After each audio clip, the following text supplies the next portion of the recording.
Ainsi déguisé, au milieu de la délégation des chefs arabes, Yasser Arafat et sa nouvelle famille passent devant les soldats du roi Hussein gardant l'aéroport. Et tout d'un coup, j'ai appris avec stupeur qu'ils étaient arrivés au Caire et qu'Arafat était avec eux.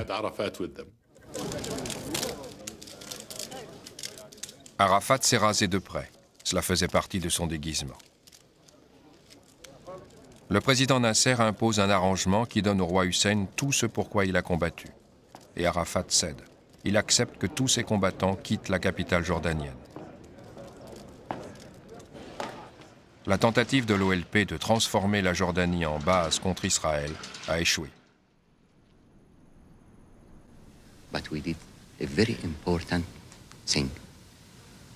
We create a new people. And instead of being refugees, to be fighters. This is very important. We were refugees, homeless. We became now fighters, freedom fighters. And next stage, we will see. Régler le problème Arafat aura été le dernier acte politique du président Nasser. Le dernier jour de la conférence du Caire, il meurt brutalement, victime d'une crise cardiaque. Il a gouverné l'Égypte pendant 18 années, et sa mort plonge dans la désolation la totalité du monde arabe.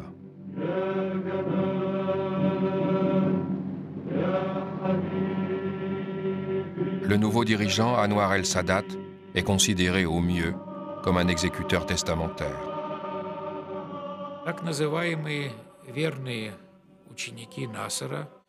Les fidèles de Nasser pensaient que sa politique serait poursuivie et que Sadat respecterait la volonté de la majorité.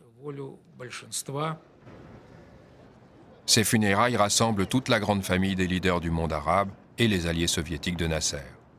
Celui-ci ayant durci ses relations avec l'Amérique, le représentant de Washington ne s'attend pas à un accueil chaleureux. Un soldat est alors entré dans la pièce, a traversé la foule, se dirigeant apparemment vers moi.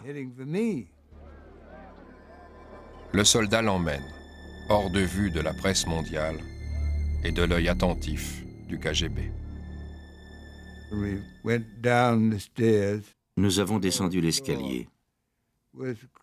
L'étage du dessous était dans l'obscurité, et là, recroquevillé dans un lit, était l'homme qui venait d'hériter de la présidence de l'Égypte.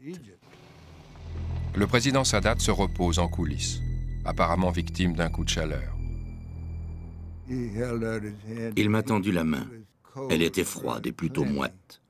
Il m'a dit qu'il souhaitait saisir l'occasion pour tourner une nouvelle page dans les relations entre nos pays.